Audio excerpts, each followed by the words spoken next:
Tanner, you ready for the show? Big time. Hey, man, why do you keep saying big time? Every time I ask you a question today, all you answer back is big time. Big time. Oh, God, you make me sick sometimes, Tanner. I'll tell you this. You need to bring your ass over to my house for these Redskins games and big time that, because I'm hungry as hell. It's not Thanksgiving yet. I don't have turkey. I don't have stuffing. I'm hungry during these games, man. Big time. Oh, Paisanos, big time. I know what you're talking about now. Buy one, get one free, right? Use online code Redskins on the app or online when the Redskins play. Now I got you. Big time. Big time. Well, why you just ain't say that first? My God. It's a Santana Moss Show. Number 89, hustle all the time.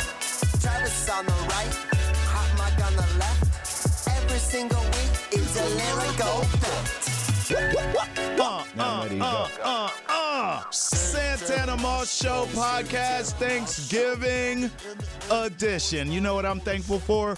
Two of the best wide receivers to ever lace them up in the building with me today. Santana Moss to my right, 8 to the 9, a.k.a. Make a Big Play, a.k.a. Mr. 305 himself. Yes, and then to my left, his butler, Gary Clark. Gary Clark. Mr. Moss, I got the car ready for you to go. You let me know. I'm your driver, too. He BSing, man. Gary Clark, a.k.a. Mr. Two-time Super Bowl champion Gary Clark. Not anybody's butler. Ever. Let's just get that. Ever. My bad. I'm the driver. My fault, Mr. Moss. I apologize. Please do not fire me. Thank you so much for giving me this job. Oh, my gosh. I really appreciate it. I thought it was perfect timing to bring you both here in the sense that you both played on Thanksgiving. Yeah. You in 2012, you in 1990. Oh, that's going back a minute. Back in the day, I had a rat tail. I had hammer pants. I was cooling though, Gary. You know, what's it like playing on Thanksgiving? Oh, it's always good. It's Turkey Day. Everybody's watching. All the other players are watching you from around the league. So it's the big things. When you're trying to get Pro Bowl votes, that's the game you try to go in to get the Pro Bowl votes, because if you showcase on Thanksgiving, all the other players see it. You know, I love the Thanksgiving games because as a child, I missed a lot of Thanksgivings at home because I was always on the road playing football. Turkey bowls. You know, they had you know, my little league, my Optimus team, we played a championship game in Daytona Beach, Florida, every Thanksgiving. Ooh-wee. The first game would be on Thanksgiving. You have a break on that Friday, and you play the championship game on Saturday. And, man, I've always had great fun. I had great memories because I was always score, put up big numbers in those games. And as a pro, I didn't get the chance to play on Thanksgiving until 2012. So it was almost like living out those dreams all over again. I remember going into that game and saying to myself that this is that childhood game of mine. This is what I grew up doing, so it shouldn't be no different than what I experienced as a child. Wow, that's cool. So here's the thing. This just isn't playing on Thanksgiving. This is Dallas. Yeah. Right? It's a whole Playing nother thing. Dallas. It's a way of life. It's a way of life on Thanksgiving when Dallas is the team you're playing. For you guys, what is Dallas week like? As a player, and even now. Oh, my gosh, it's crazy. I remember when I first got to the Redskins, everything, and it's not the team, it was just fans in general. Some fans say, you guys can go lose 14 games, but you better win 2. You better beat Dallas. I've heard that before. I've heard people say that to you, Tanner. Don't care what happens as long as you beat Dallas. I was like, wow. Okay. And then you got actually playing that atmosphere, you know. And I played in RFK. I didn't get a chance to play in the Fed like you did, Tennenboe. It's RFK, and oh my God, the stands was just like wong.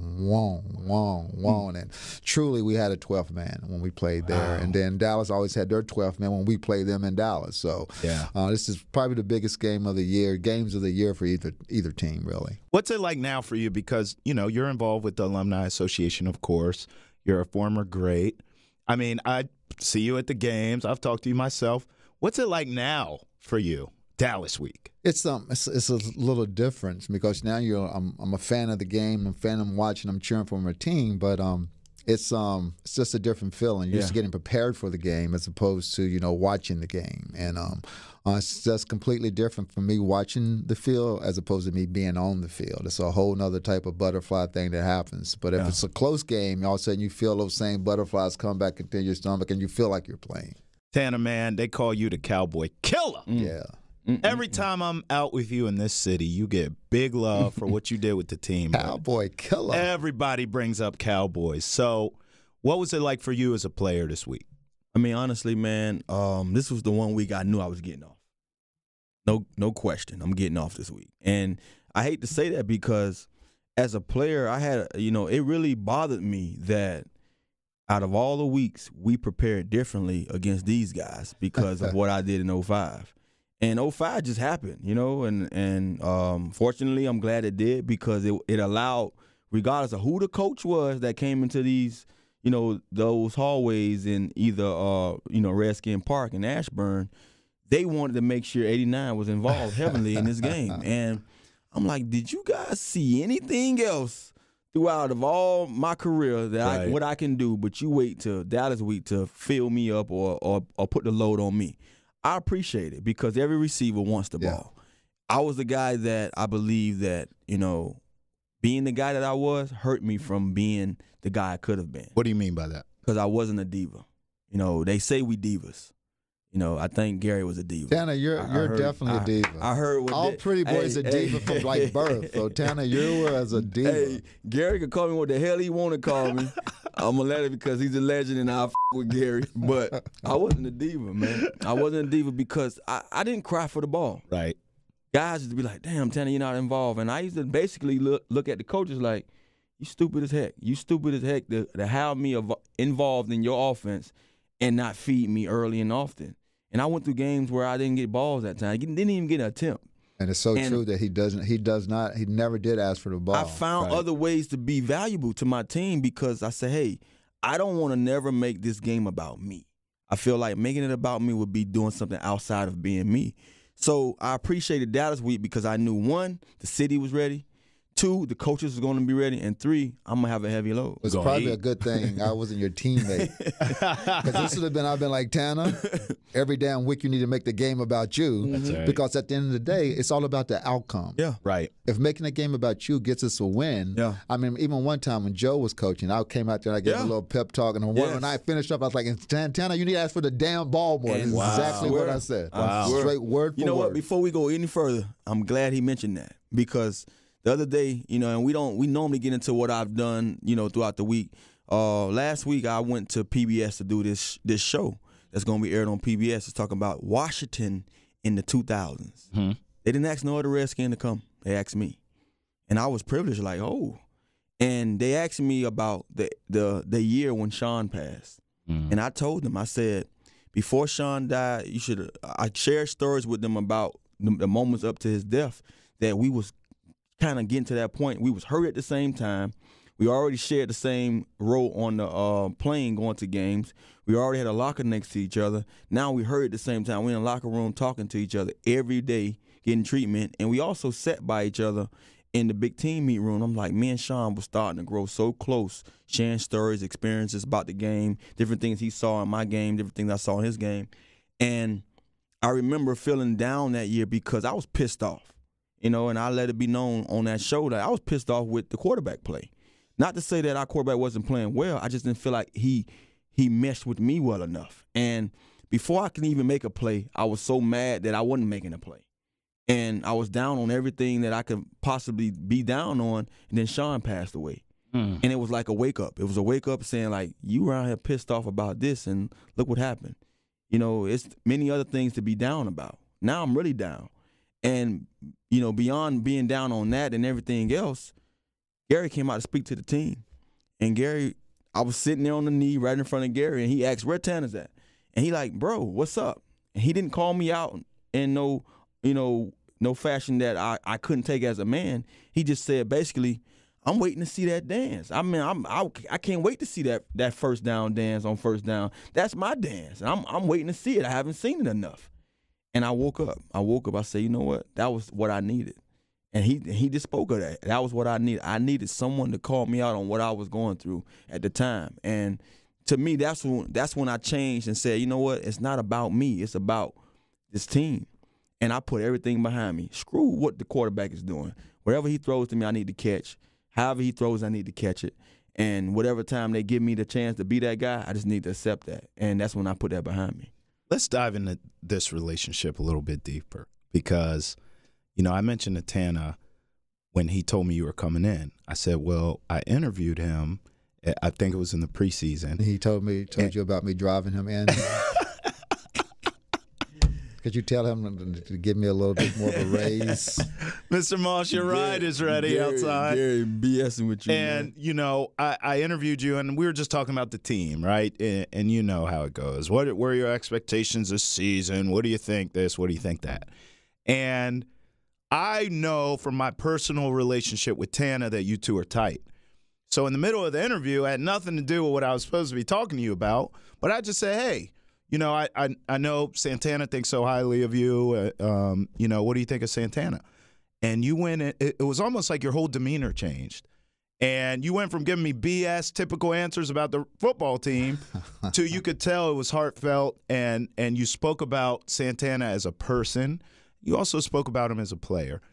How did this happen? How did you two's bond grow? So you go from the point where you're giving pep talks to the team. Were you two tight at that point, or not yet? No, I think it kind of all started after that point in time. Oh, wow. Because I had been watching Santana, you know, because I'd been, you know, I'm always going to watch the receivers for the Redskins. I'm always going to see who's coming up because it's a huge history when it comes to receivers for the Washington Redskins. And there's an elite few who fit into that history in terms of like barely mentioned at the end of the day, where you'd be like, these guys are elite status. And Tanner is one of those guys. He's one of those guys that could have played, could have been a part of our posse. Would have had 4 people in the posse and would have been even more of a beast if we had Santana on our team. And I'm seeing this guy who is just quiet in nature, but on the field, just a beast. Like, he looks like me in every single way. I mean, I'm just sitting and I'm looking. He's a little bit better looking than me, obviously. But you said a little faster too. Other than that, and a little faster, of course. And I mean, and I was a pretty fast cat, but he was even faster than me at the end of the day. So, but I'm seeing just the framework. Our size is very clear, and then his passion in the game was me. I just thought he should have asked for the ball a little bit more, just because at the end of the day, it's not that he's trying to be selfish. He's just trying to win the football game. And sometimes to win the football game, the guy needs to have the rock. And he was the guy in that era. When he was here as a receiver, he was the guy. He's a guy you could count on. He's a guy that was a game breaker, game changer. And I'm looking at this guy, and I'm like, he's so humble by it. You know, he's like the version of me on the field and the version of Art Monk off the field. Wow. You know, it's just like the version he had like the best of 2 great receivers, me being the best, of course, but the best of 2 great receivers. And I was just in awe of a guy that could be that great, come from Miami. Mm-hmm. The you. And not have those words that typically, I know he had those words inside the locker room and with his own teammates, but to be able to hold himself together in the game, I didn't have that type of, because I just let you have it. I was that guy. Like, if I didn't think he was playing right, I was going to let you know right then. I didn't think he was coaching right, I'm going to let you know that too. But he would do it behind the closed doors. I'm sure he did, but he's just, and a lot of times he's kind of like Art too, or he just did it with his play. Sure. Like, you know what, just you shall be cut up. I'm going to go score 2 against Dallas and end this shit. Right. You know, like he knew it himself.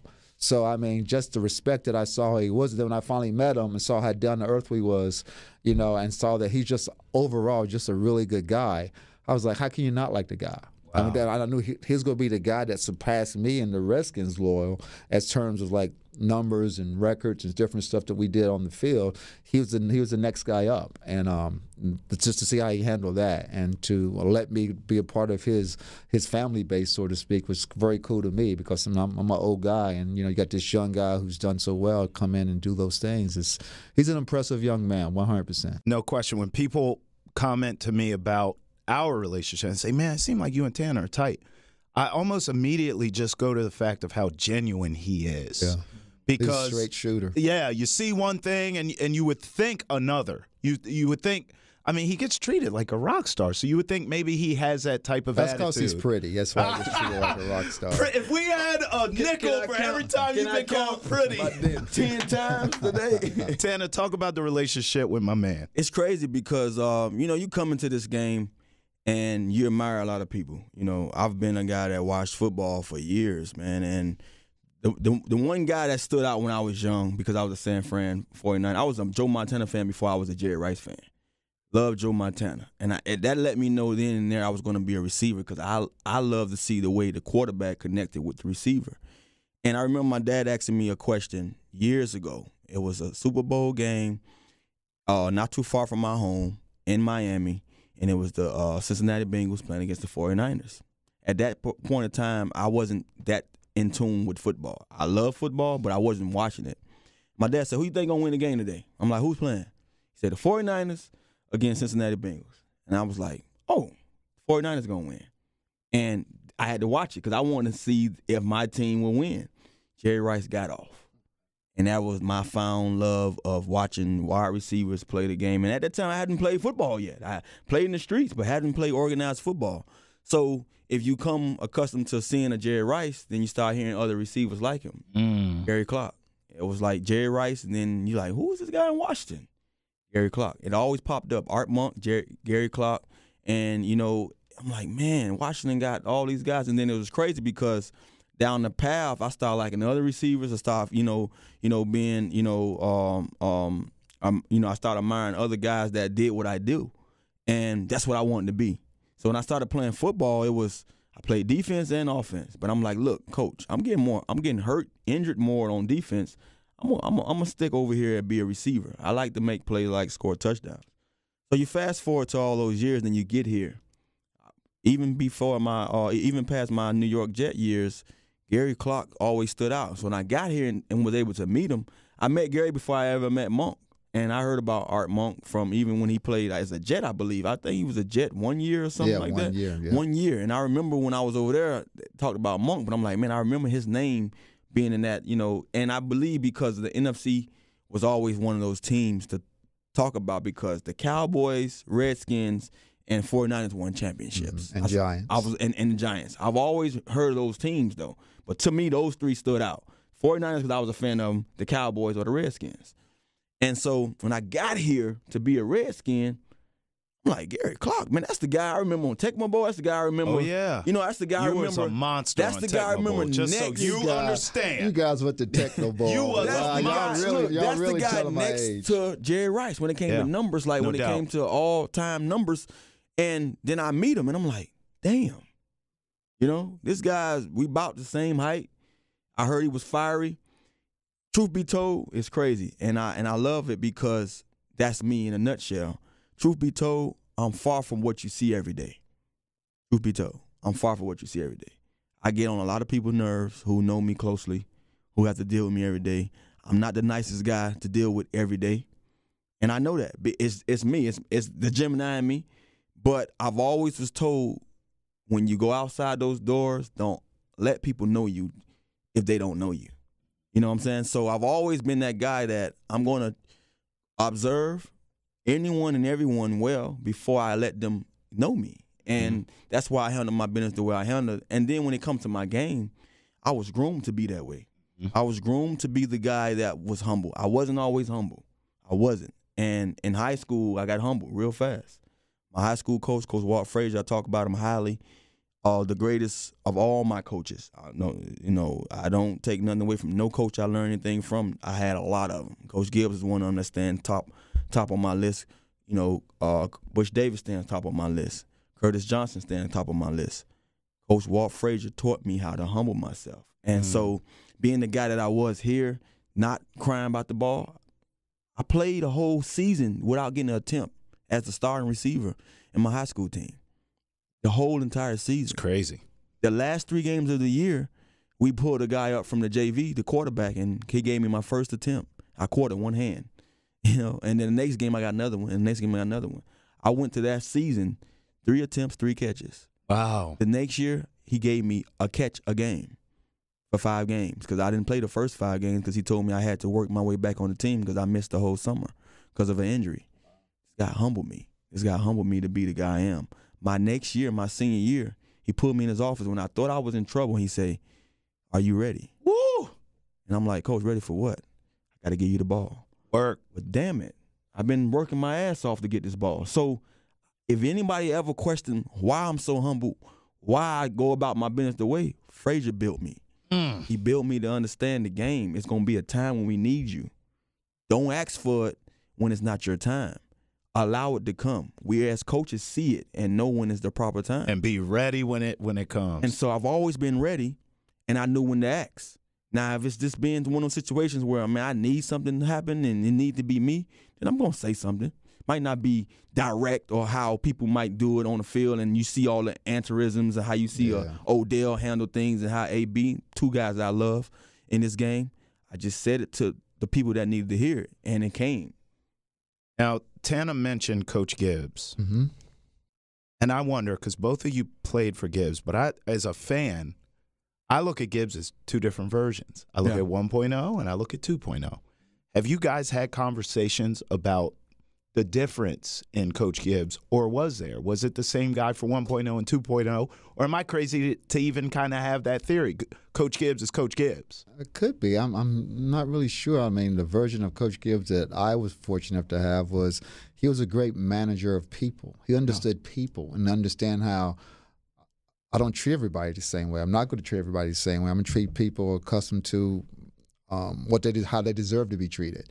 And that's why I always respected of him. Like, when I first came here as a rookie, Art, and at the time it was Calvin Muhammad, we come defensive drill, they go inside. They go inside the building, because it's hot out there, They go inside, and then offensive drills, they come outside and do the offensive drills. So I'm looking at that because I'm the guy on not special teams, help me at Santana, scout team. I'm on scout team, and I'm checking all that out.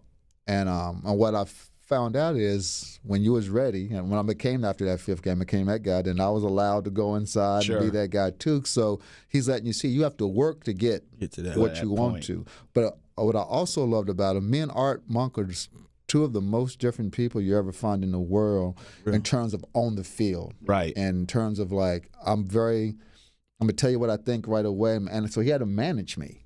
He had to manage that part. I mean, there's times. Viking. After we won our when we won our second Super Bowl, I wanted to go back in '92. I wanted to repeat because that was the thing. Repeat was big because Chicago was doing it in basketball. I wanted to repeat, so I was very animated in the Minnesota game, and we had just gotten to the playoffs again, and we barely got in, and I wanted to win that game, and I was getting a rock, so I was pissed. I was like, we need to get this game because I need to be able to get to San Francisco so we can repeat, have a chance to repeat, but we got to win this game here first. Right. So words happened on the field. I kind of told Coach how I felt about it. He told me how he felt about it, and he didn't punish me for it. Like a lot of coaches will come in and be like, "You're not going to say that to me. You're done, or get out of here. I'm going to cut you. I'm going to get rid of you." The only time Coach threatened to get rid of me is when I said something back to his coach, not him. Wow. I say stuff to Joe all the time, and I said something back to his coach, and he was like, "Let me tell you this. If you talk to my coach like that again, I'm going to get you out of here." Wow. He said, "I'll get you out of here." And he didn't care. And I was like, "Yes, sir." Because I had calmed down. The only time I'm ever animated or that way is when I'm competing. I'm in a contest. Sure. And it's not about, I didn't want the ball because I just wanted the ball for my numbers. I wanted the ball because I wanted to win. Yeah. Not because I wanted my numbers. If I'm having an off game, I'll be like, give the ball to Ricky. Give the ball to Art because I'm having an off game. Don't give me the ball. I'm sucking right now. Right. So it wasn't ever about that. But if I was in my groove, I wanted to rock, and I let him know. So what I loved about Coach Gibbs, he can manage me and manage Art, and it's almost like he wanted both sides of the coin. He wanted fire and ice because it evened everything out. Because there's time when you need a guy like me, and there's other times when the game's in control, you need a guy like Art. Settle that down. We're good. We're steady. Even kill. Even kill. We're steady. But there's times when we're behind. You need a guy. You need a guy like me, and that's why I was amazed about Tana because he did with his actions on the field against Dallas. That's really, I think, when everybody looked back and was like, "Who the is this?" Right. That's when I was like, I was having a white party in Bethesda. Wow. No. Everybody started leaving because they thought you guys were going to lose. It was a wrap. All of a sudden he scored. All of a sudden people started. They stopped. They come back in. And next thing I know, my place is packed again because There you go, Tana. Because of Tana. You made my restaurant some money that night as well, so I love you for that too.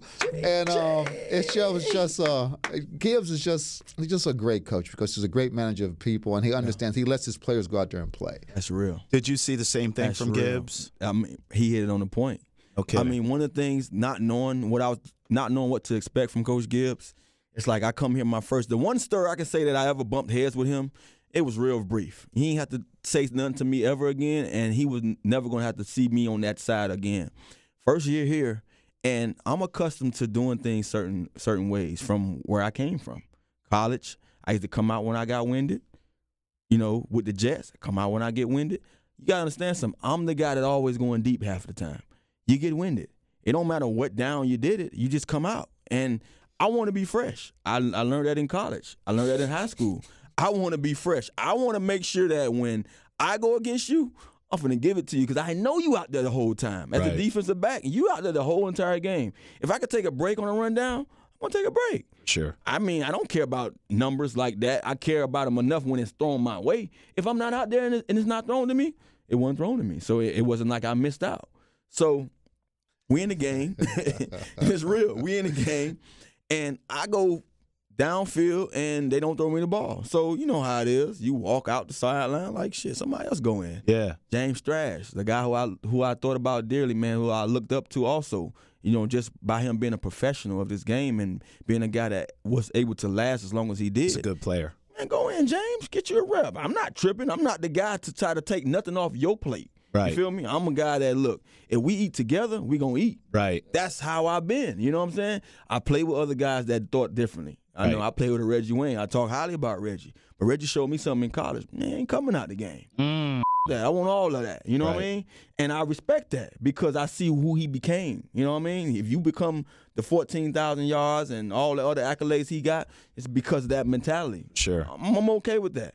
I can get it this way. That's how I thought. So James went in there, and James got the first down. But before he got that first down, as I'm walking down that sideline, Coach Gibbs walked over to me. He better make this first down. Oh, My dropped in my my heart dropped because I ain't never hear Coach Gibbs come at me. This is my first year on his team. Wow. It's the third game of the season, and I'm like, what did I do to piss him off enough to meet me down on the sideline? I'm taking my jolly old time. Go shoot a guy. And tell me that he better make this. Shoot a guy. And I didn't know that. And I woke up. I'm like, and when James made that me and James became the best friends. Warm embrace. I dapped James off like, boy, you was up. Ooh, you just don't know. And I went out there and I didn't come. Look, my tongue was hanging before I came out that game. And I respect it, and I learned something about Coach Gibbs. Like, he don't have to be the guy that rah-rah, and because I'm not one of those guys either. I'm not a rah-rah guy. All that chopping at your gums, fake talk. It don't get me riled up. It don't get me to lose sight of what I really have in mind. You know what I'm saying? Right. And he wasn't that of a coach. He wasn't a coach that's going to fire you up with a speech. Nah, he going to tell you what it's about. He gonna come straight to you and be a straight shooter to you and let you know what this game means, why we should win, and why you should believe in what we put out there today because of what we displayed all week. You know what I mean? And he'll let you know before the game. If you're not practicing well enough, you're not gonna have a chance to win. So that's what I got from him, and to hear everything that Gary just said matched about up. him, man, it's staying tall. Gary, can you break down the Posse for me? Wow. Like, I want to hear this. What was the difference between you, Ricky, and Art? Gangster Time 1, Gangster Time 2, Right? Gangster Time 3. It was and the name, the whole deal. The funny thing is after our Super Bowl, our first Super Bowl, Super Bowl 22, Art got hurt in that season, and then Ricky came in and played. And what a lot of people don't know and realize is when we got to Super Bowl 22, Art was healthy again. Art actually played in Super Bowl 22. It wasn't hurt; he actually got to play, but they started Ricky. They started because Ricky had that type of season when he came in. It could be because Ricky just was having a great season when he came in, or it could have been we were winning and Coach Gibbs was super. I think all athletes are superstitious at some point in time. At some point in a way, you're superstitious a little bit. I was that way, and maybe Coach Gibbs was that way too. So Ricky has a great Super Bowl. He breaks Lynn Swan's Super Bowl record in the first half. What? In the first half, he broke his record. in the first half. My man, and Coach Gibbs, telling the type of coach he is, he's never going to run a score up on anybody. So by third quarter, we pulled back. We just started handing the ball off. We stopped throwing the rock. Wow. I mean, we 42 points, and we stopped throwing the rock in the second half. At the end of the day, I mean, 35 points in the first half. Really, 35 points came in a quarter. So, I mean, but Ricky is just, out of all three of us, he's Gibbs' probably favorite receiver. Really? Out of all three of us. People would think Monk. No, but it's. What was, you know what, and I want to ask a question on top of that question. Because I even met Ricky a couple of years ago, and he's just like Gary to me now. Like, I mean, I met Monk guy once. In the world. Ricky's one of those guys that you want to be around. What was it about Ricky, man, that separated him from y'all guys? Because you understand when you have an Art Monk who's the guy, he's right. legend. He's a man. You have Gary Clark. It's hard to get two of them, but you have another legend.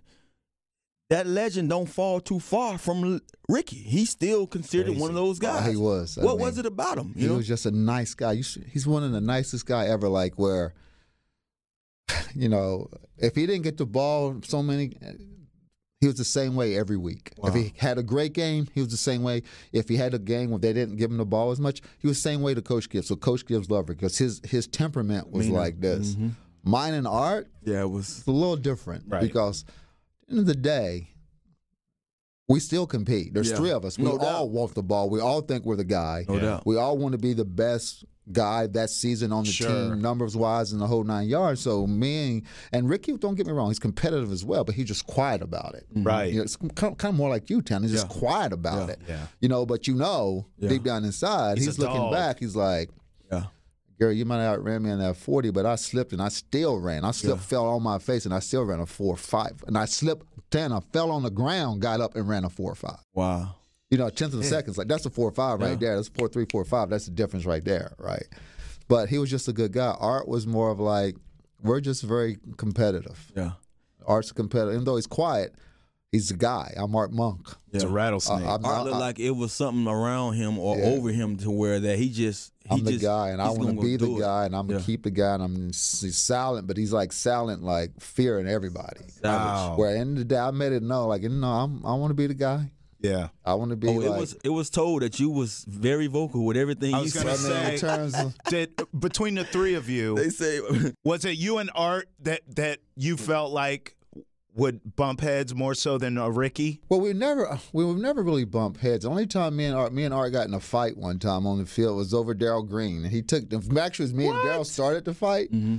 And it's just a defensive back receiver. That's what's going to happen from time to time. Darryl probably shutting me down. I probably got mad, and I probably started it, knowing me. It could have been me who started it. But then Art took Darryl's side, and that pissed me off because he said, "Darryl's like, well, you know what? I know he's your boy longer than me at the end of the day, but we're still wide out together, But it was not. We never ever bumped head. It was just that. But we all wanted to be the guy. Right. And that's why we were so good, because at any point in time, we all knew that we could be the guy. Like Ricky, talent-wise, is probably the most talented out of the three of us. Damn. He's one of those guys who can naturally just do anything and do it well as a sport. He started playing golf, and next thing you know, he's a hell of a golfer. Yeah. Where me, I suck at golf. Like, I can't do anything when it comes to golf. But he's just one of those guys. But I don't know. I want to be the guy. When I sit down and I make my business plan out, even when I played, it was a plan. I once I got down who Art was, I know what Art wanted to do. But I said, in my time in Washington, from the time that I'm here to the time that I leave, my numbers are going to say that I'm the guy at the end of the day. That's when I came in from the time I was a rookie. That's why I was so mad about those 5 games, because every game counts. Yeah. Every game counts with your number. Right. Every game counts that you miss goes against your numbers. So, at the end of the day, what's the guy? Yeah. My 8 years here in Washington numbers are pretty good. Now, Tana talks on this show a lot about quarterbacks he's played with. He had a lot. He had a lot of them. Who was your guy? Who was your favorite? Wow. Got you the ball. You had your best, good relationship we already with. know 2 of them. We know Doug and we know Joe. So who were the other guys? Well, actually, Joe is my guy, Joe Theismann, because he's the one that told Joe, hey, let's give the young boy a shot. You know, I mean, Calvin's a good receiver and came out there, but I guess maybe I just had a little bit more fire in me, a little bit. I think they could see it in my eye that, you know, I want to turn this corner. You know, Joe saw the vision. Yeah, so I mean, I'm always going to love Joe T. Schrader was my first Pro Bowl quarterback. Jay throwing that rock. My first, you know, Pro Bowl year was Jay throwing me rock. And my first Super Bowl came from Doug, and then my next Super Bowl came from Mark Rippon. I was very fortunate. I had 4 really good quarterbacks. Who was your guy? Joe? Whoever threw me the rock. That's what Tana says. You receivers are all the same. Whoever threw me the rock. You know, don't fall that far from the tree. That's literally the same thing you say.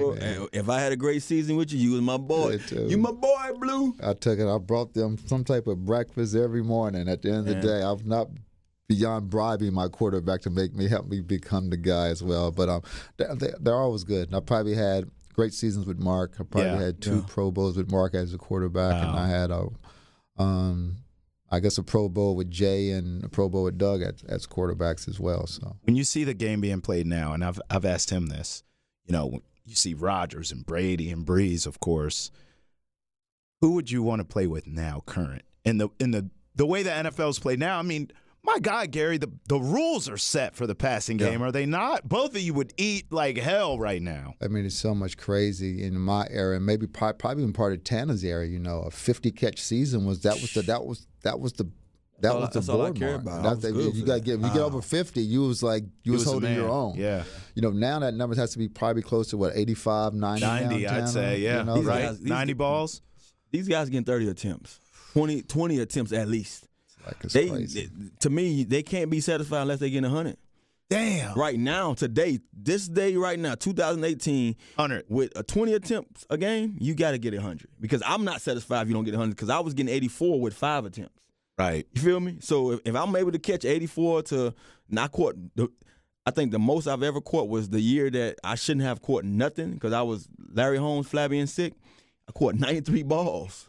Damn. 93. And you weren't even at your best. First time ever, and I won at my best, and I had 1,100-some yards that year. And I'm like, wow, I'm 20 pounds overweight. Wow.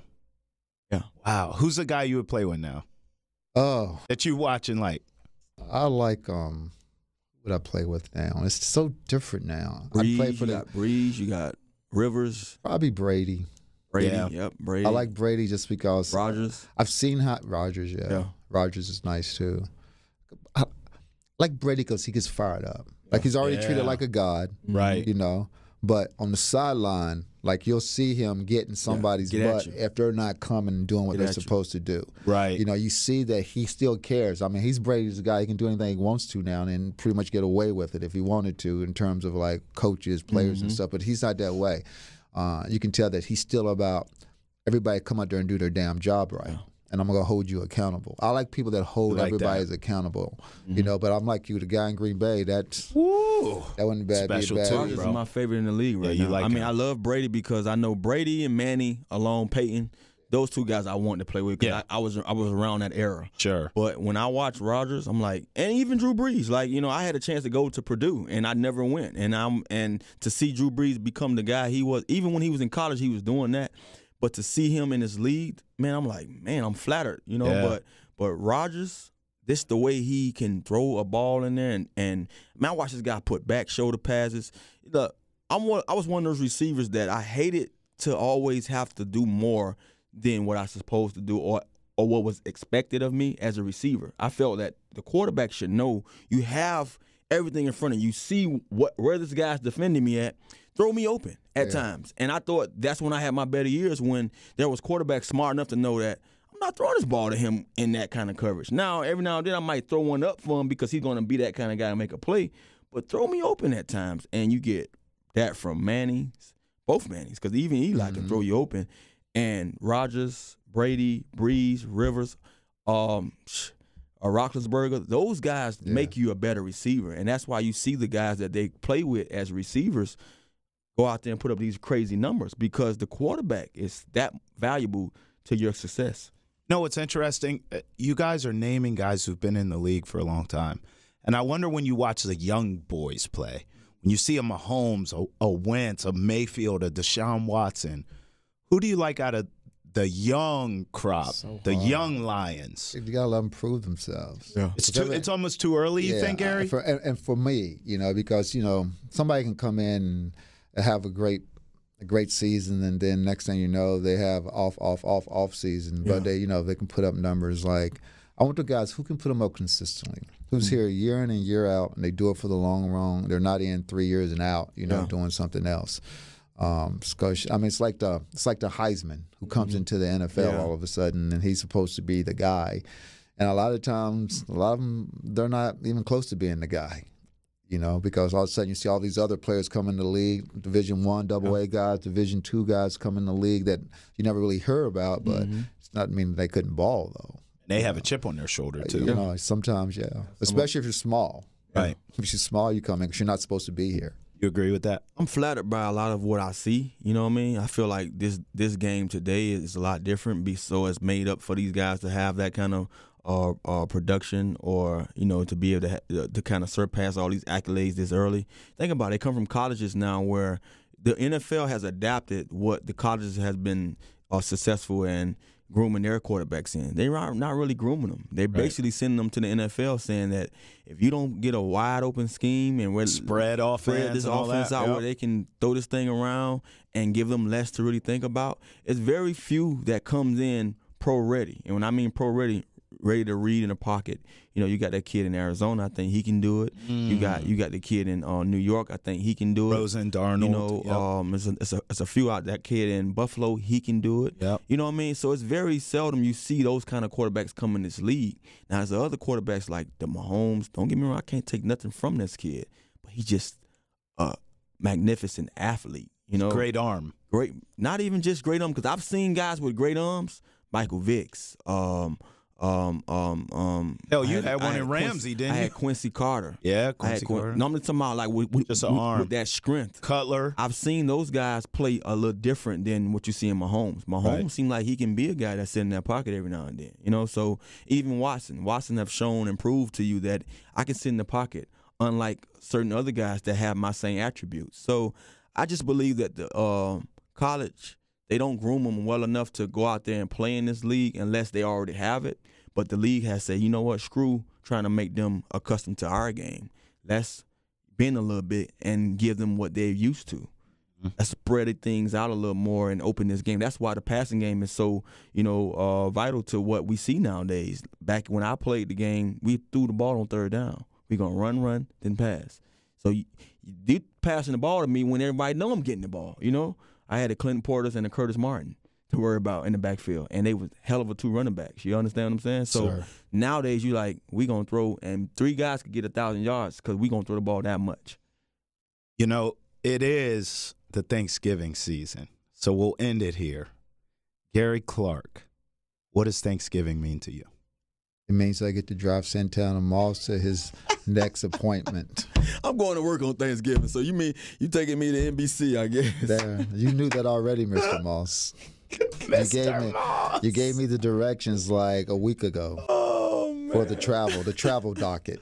Does Mr. Moss like you to drive the speed limit, or do you speed to get him? He tries to get me. I got so many tickets because of Mr. Moss and what he's made me do, and he won't even pay the tickets for me. That's my whole thing is, he knows I only make $5.55 a week, and that's what he pays me because, he's slave labor Mr. Moss has there. Oh, man. Mr. Moss. Oh, man, it wouldn't be Gary if it wouldn't be. Tana, what does Thanksgiving mean to you? I guess I can say I'm thankful that I got a driver like Gary, a Hall of Famer, a soon-to-be Hall of Famer. If you got a Hall of Famer driving you around, what that makes you, you know what I'm saying? Not bad. To be honest with you, man, I'm just thankful, brother. It's something I do every night. I get on my knees, and even if I'm not on my knees, everybody say get on your knees, but I pray. I pray. I pray for many reasons, man. I pray to all my loved ones, especially my immediate family, the people that basically, make me who I am. I tell the Lord I appreciate him for guiding me in my ups and my downs, even for guiding me when I'm not even using him and using his word. We all human, so we sin daily, and I pray for my sins because I understand that I'm human and I'm going to fall. But, beyond all that, man, I just appreciate this life I get to live, and for the moment that I'm here. I'm thankful for every moment that I get the chance to breathe, this air I breathe, and I appreciate the people that's fighting the wars that they fight to allow me to have this freedom. So I'm definitely one of those guys you can say that's very appreciative, and I know where I came from, and I know how hard it is to be where I'm at, and I know the struggles of everybody else who don't have the privileges or the certain luxuries that I might have, even though I don't think I have them all, So I'm definitely appreciative, and I'm thankful on Thanksgiving for those many privileges. Wow. May the congregation say amen. You have anything to add to that, Gary? Well, I'm a deacon's son, so everything that Santana says, we all have to give grace to God, and the things that he has allowed us to accomplish and allowed us to do and motivated us to do. I'm always thankful for my family and my kids. Kids, I think, can make us stronger each and every day, and it's something that, we both were passionate about football. We both love football. Probably until we had our kids, we thought football would be the greatest thing we ever accomplished. And then you have kids, and then you realize, whoa, this football was great, but it's nothing compared to this joy that these little ones bring us. They're just so, I love them to death. How many kids you have, Gary? I have a football team. We're actually a basketball team. What are the ages? Give me all the ages. The oldest is 30. I do this. The oldest is 30. The youngest is 3. So wow. I'll be working forever. That's why I drive Mr. Moss's car. Gary, 30 to 3. Oh yeah, all beasts though. They're all beasts. Yeah, they're all. I'm very fortunate. Kids keep you young though. Yeah. Keep you young. So I can see about 4 in your future. Well, it's funny Santana mentioned that. You got one who's he just turned 1 a couple months ago. Congrats. And I just got the news. I have another on the way. Breaking news. I told you I see 4 in his future. Breaking news. He's already. My wife is due in May, and it's a girl. Wow. So May. Hopefully it'll be May 1st, because May 1st is the best day. It is May 1st. She's due May 1st. Is that your birthday? May 1st. Boom. Yes, how about that, Gary? Gary, guess what? What? And it's only right that you have the love that you have for me, because Santana's Jr. is May 1st. That's so sweet. What is happening? That's what I'm talking about, right? Santana Jr. is May 1st. And it's crazy. He was supposed to be born on my birthday, and his mom tripped up the day before May 1st and had to be rushed to the hospital and had him on May 1st. Oh, my gosh. That is crazy. And mine is June 1st. That's June 1st. That's crazy. That's crazy. That's where that bond came, man. That's what it's about, man. Hey, man. We're thankful for all this right here. Everything happening in here. You never know. Gary, we appreciate you coming home and chilling with us, man. This is always a pleasure to be here, buddy. guys. You got to come back for sure. Definitely. All right? Hey, go subscribe. Santana Moss Show podcast. You know what it is. Happy Thanksgiving, everybody. Stay blessed. It's a Santana Moss Show. Number 89. Hustle all the time. Travis on the right, hot mic on the left. Every single